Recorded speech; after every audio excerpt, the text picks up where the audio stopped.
Son os bolechas, unhas auténticas estrelas infantís, como quedou patente polo entusiasmo que despertaron entre os nenos e nenas lucenses que se achegaron a recibilos á Praza de San Marcos. Mi hermana, pues, estaba estudiando en el colegio a los bolechas y hoy quisimos venir a verlos. Tengo unos dibujos de cuando era pequeña de los bolets.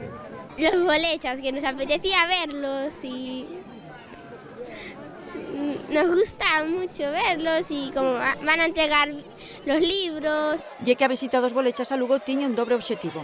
Por unha banda, que os pequenos desfrutasen con estes personaxes tan queridos e, por outra, presentar o seu último conto sobre o primeiro barrio sostible de España, que impulsa o Concello a través do proxecto europeo Life Lugo máis biodinámico.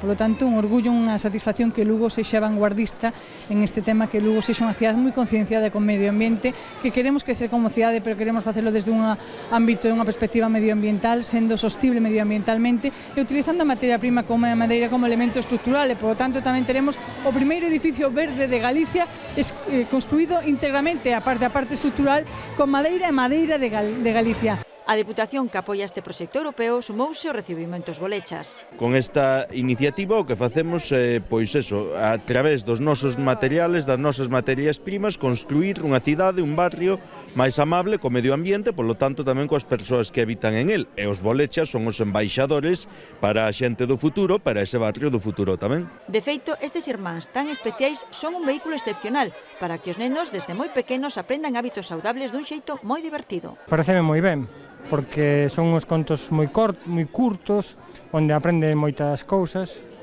e a verdade é que as nenas gustanlles moito, sobre todo a pequena, que sempre traínos da biblioteca do cole, trae contos dos bolechas. Representan bastante en la infancia y en el día a día de los niños. Son, a ver, aparte de disfrutar con ellos, aprenden. Tralo pasarrúas polo casco histórico, o final de festa foi nun ateigado vello cárcere, onde os bolechas repartiron entre os pequenos o seu novo libro, no que contan dun xeito moi ameno como se construen vivendas e contornas urbanas máis ecolóxicas e sostibles. Os nenos e nenas que o futuro non só porque van herdar pois un Lugo concienciado e sostible, porque eles van a ter que seguir traballando na procura e na búsqueda dese Lugo sostible. O proxecto Life Lugo máis biodinámico conta co financiamento da Unión Europea, Concello e Deputación.